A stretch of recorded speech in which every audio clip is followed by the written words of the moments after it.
Oh, ito pinagtatakpan ninyo, putyang ina ninyo, yung investigasyon ng flood control. Pasok.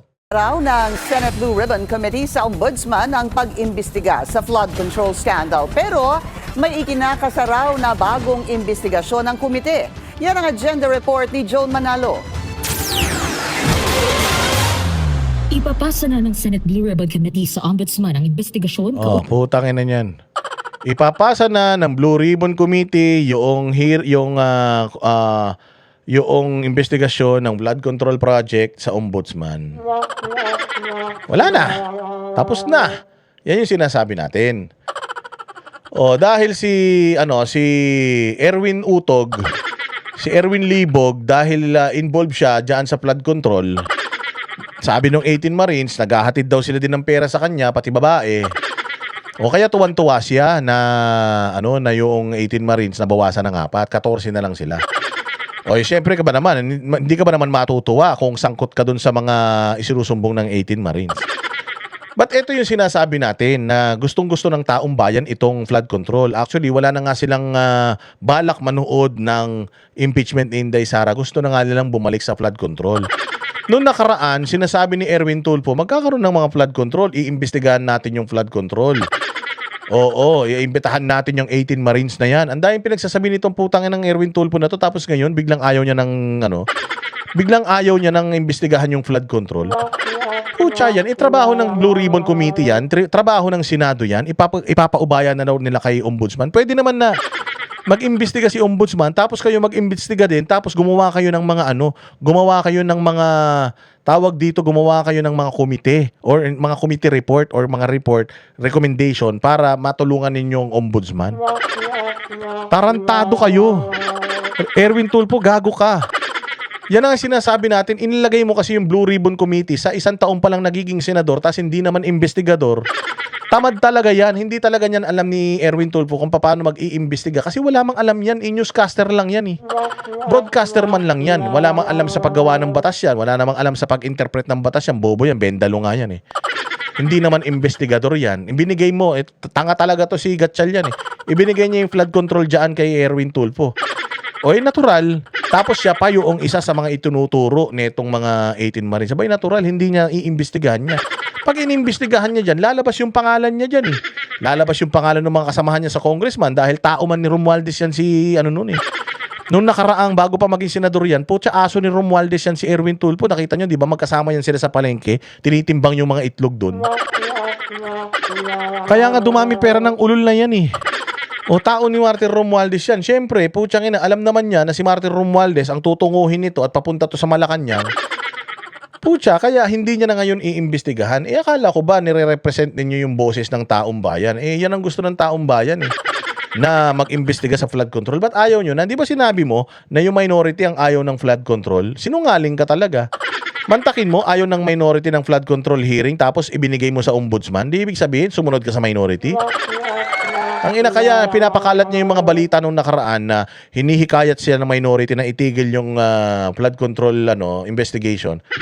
Kasi ayaw niya talagang ituloy para masisi yung minority dahil sa mga initial pronouncements niya. Ibibigay na daw niya kay Boying Rimulya, malapit na mamatay yung tao, bibigyan mo pa ng sobrang daming trabaho.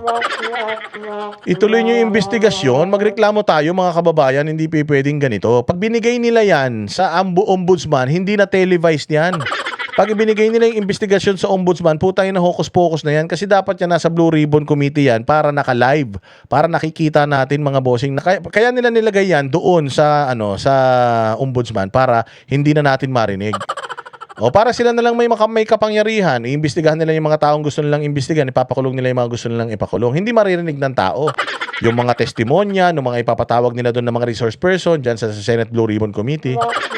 Utangin na yan. Ganyan ang style nila, bulok. So ngayon, na mga binabahan ng mga Pilipino sa dami ng ninakaw na pera sa taong bayan, tapos etong mga buwaka ng ina mga senador na to, ayaw tugunan yung ating panawagan na kailangan may makulong sa flood control. Pucha yan, anong gagawin natin sa kanila? Tangina kasi, boto kayo ng boto ng tanga eh. Yan ang sinasabi ko sa inyo, pagka mga kriminal yung mga binoboto ninyo, ganito mangyayari sa bayang Pilipinas. Ayan na. Pucha, ibibigay na daw sa ombudsman. Ganyan pa naman ang ugali ng ombudsman. So, paano na yan? Lalong mawiweaponize siya na masama nito. Wala na, blinded na tayo. Di na natin alam kung sino. Ang mga iniimbestigahan kung saan napunta yung pera, wala na. Sila na lang makakaalam yan. Ugnay sa flood control scandal. Ayon sa chairman ng komite na si Senator Erwin Tulfo, ayaw na nilang mapurnada pa ang ongoing ng pagsisiyasat ng anti-graft body. Kaya nakatakda na rin nilang i-turn over ang lahat ng mga dokumento ng Blue Ribbon Committee kaugnay sa flood control probe. Pag-usapan namin ni Ombudsman na everything that has to do with flood control. Ang ina mo, bakit si ombudsman ang kinakausap mo? Tarantado. Kausapin mo yung taong bayan. Yung taong bayan ang dapat kinakausap mo patungkol dito dahil yung pera ng taong bayan ito. Hay, ang inakara Erwin Tulfo. Binudol mo talaga taong bayan, Erwin Tulfo. Puta, akala talaga namin tutulungan nyo ng kayo magkapatid yung mga naaapi. Putang ina ninyo, kayo pala ang mga aapi sa bayang Pilipinas, mga hayop kayo. Putya, nag-usap daw sila ni Ombudsman. Gago. Gusto ng taong bayan marinig yung mga testimonya ng mga ipapatawag ng mga tao diyan. Kailangan pa ipatawag si Pangandaman. Kailangan pang ipatawag si Bersamin. Kailangan pang ipatawag si Saldico, si Martin Romualdez diyan. Putang ina, ibibigay mo na sa Ombudsman. Gago ka talaga. Kaya mo ibibigay sa Ombudsman kasi tamad ka. Ayaw mong gumamit ng utak kasi wala kang utak. Kasi pag nag-imbestiga, gumagamit ng utak eh. Wala namang utak to. Burat lang meron nito. Yung utak nito nasa betlog eh. Oo, putsang sinusunod nito kung anong gusto ng burat niya eh. Walang hiya na ito. Ang kakapal ng mga pagmumukha ninyo. Bakit kayong dalawa nag-uusap ni Boying Rimulya? Putsang inan yan. Eh, ang gusto ng taong bayan na nirepresent mo, constituencies mo, tapusin na yung impeachment, tapos focus na tayo dito sa flood control. Gusto namin malaman mismo, galing sa mga investigasyon ninyo, kung ano ang sasabihin nito mga magnanakaw na ito. Putya, paano pa namin malalaman yan? Kung kayo na lang nilang ombudsman yung makakaalam. Putang ina talaga, grabe itong mga ito. Grabe ang mga tulpo na ito. Putyang inan yan. Sana hindi na kayo manalo ulit, mga hayop kayo. Bumalik sana kayo ulit sa kalabit-pengi na mga vlog ninyo, mga buwisit kayo. Sila na maghahawak kasi ang dami na ring ongoing, tumatakbo na yung mga na-submit ng ICI sa kanila, yung mga congressman, yung mga contractors, other government officials, mga kasamahan namin sa Senate and ranking officials, gumugulong na. Kasama ka dun eh. Ang ina mo ka, kasama ka dun eh. Kaya ka nakipag-usap kay Boying kasi nga kasama ka dun. O anong deal nyo ni Boying na hindi ka kasama sa iimbestigahan? Sinabi nung 18 Marines, katanggap ka ng pera, pati hindi lang pera. Antindi mo, buti yung iba magnanakaw pera. O walang hiya ito talagang mga tulpo na ito, mga salot. O siguro ganun ano. Siguro sabi niya, pare, mahirap eh. Mag-iimbestiga ako, papatawag ko 18 Marines. Tapos sasabihin nila, putya, hindi lang pera ang ninakaw ko, pati pek-pek ng babae. Imagine, hindi ka nahihiya. Walang hiya kayo. Hindi kayo nahihiya, mga hayop kayo. Ganito ginagawa ninyo sa bayang Pilipinas. Putya, sinong bumoto kay Tulfo? Taas ang kamay ang bumoto kay Tulfo dito. Putya, ang ina nyo, mapupunta kayo sa purgatorio. Pero pag nagpakulay kayo, sige, absuelto na kayo. Pagpatuloy rin anya ang lahat ng miyembro ng Blue Ribbon Committee para mailapag ni Tulfo ang mga napag-usapan sa closed-door meeting kasama ang Ombudsman. Ang Blue Ribbon is for legislation. Hindi ho namin, we're not investigating. Gago! For legislation, tanga. Mag-hearing nga kayo para malaman ninyo kung may butas dyan sa putang inang mga sistema ng gobyerno natin, tarantado. I-hearing mo yan in aid of legislation at as i-hearing mo yan, aalamin mo kung sino yung mga, puta yun ang trabaho ng Blue Ribbon, putang ina talaga nito. Ano natin, i-research natin, Blue Ribbon Committee. Ano natin dito, hanapin natin, puta ragis to si Erwin Tulfo eh. Gago talaga eh. Ayan Committee on Accountability of Public Officers. Pukin ang inan yan. Hindi ito paggawa lang ng batas.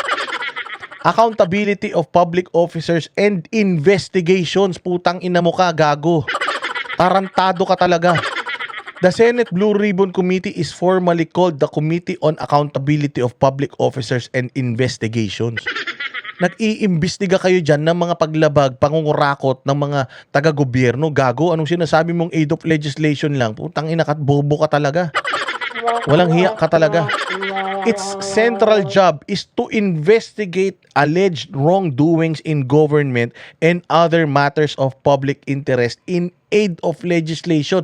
Mag-iimbestiga kayo in aid of legislation. Ha? Mag-iimbestiga. Putsang ina, ba't ibibigay mo kay ano? Ibibigay mo kay... Alam natin na may pagnanakaw sa flood control. O, anong gagawin mo? Mag-iimbestiga ngayon kung papaano mapipigilan yung mga future na pagnanakaw. Gagawa kayo ng mga batas or mag-a-update kayo ng mga batas. Safeguard nyo, isi-safeguard ninyo yung pera ng taong bayan para hindi na manakaw ulit. Tarantado kayo talaga. Ayan nakalagay dito, its main functions include investigating government corruption and misconduct including malfeasance, misfeasance, and non-feasance by government officials and employees. Its main function is investigating government corruption, Oh, ito pa isa, investigating matters of public interest, either its own initiative or when brought to its attention by a senator, conducting hearings in aid of legislation.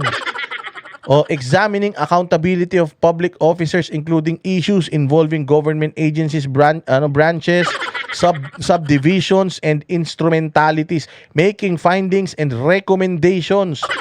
Blue Ribbon investigation can recommend legislative reforms and may recommend appropriate action by government agencies based on what the committee uncovers. Mag-iimbestiga ka kapag nakita mo sa investigasyon mo na merong isang lumabag sa kanyang tungkulin, pwede mong irekomenda sa ombudsman na masampahan ng kaso yan. Tapos, gagawa ka ngayon ng batas para matigil yung ginagawang scheme,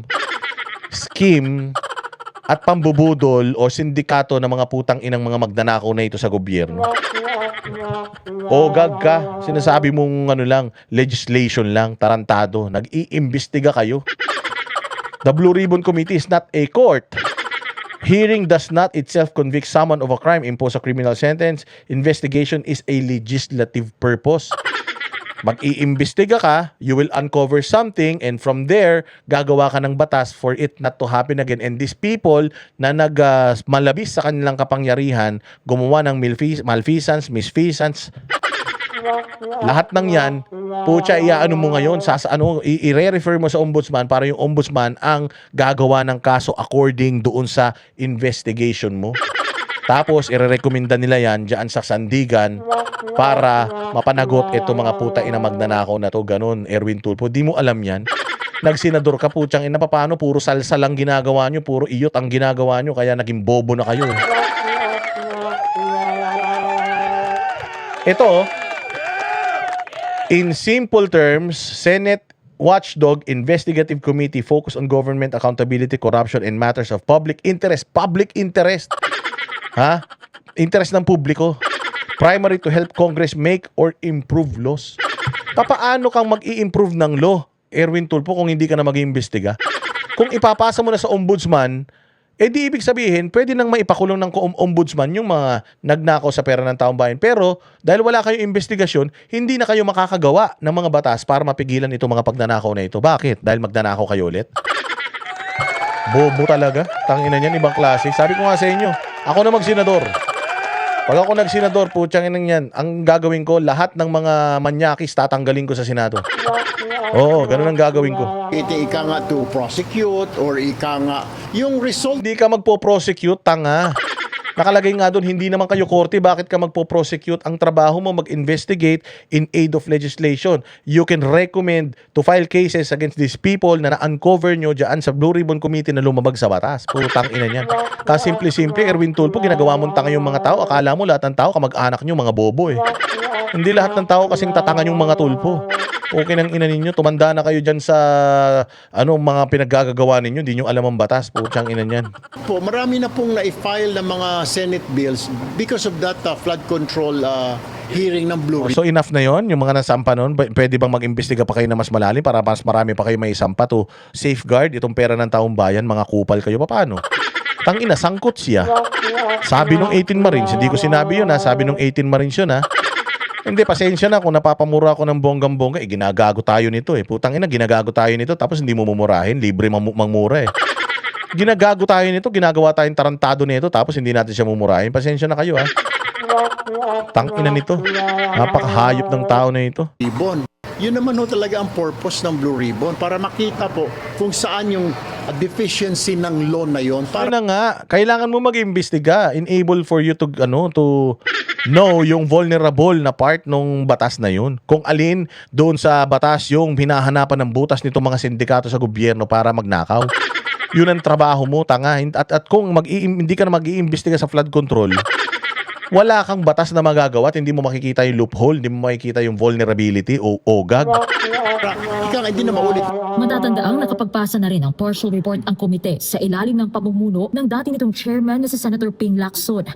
May niluluto naman ani ang panibagong investigasyon ng Blue Ribbon Committee sa Senado. Pero tumanggi na muna si Tulfo na magbahagi ng mga detalye tungkol dito. Meron pong agency na gobyerno na Magbigay ng kahit sa... Huwag ka na mag-imbestiga. Ibigay mo na lahat sa ibigay mo na lahat sa ombudsman. Ba't mag-iimbestiga ka pa? Yung flood control, bibigay mo sa ombudsman, mag-iimbestiga ka. Bigay mo na lahat doon para todo mo na. Huwag ka na magtrabaho. Tangina niyan, maghanap ka na lang ng chicks. Magpa-deliver ka na lang ng babae. Nakakahiya naman sa'yo, baka naman masyadong pagod na pagod ka, boss. Sir, kung hindi flood control, ano siya, sir? Kung hindi flood control, ano? Corruption sa... It's mga congressman, di ba dito, senador? No. It's affecting almost everybody. Solar power.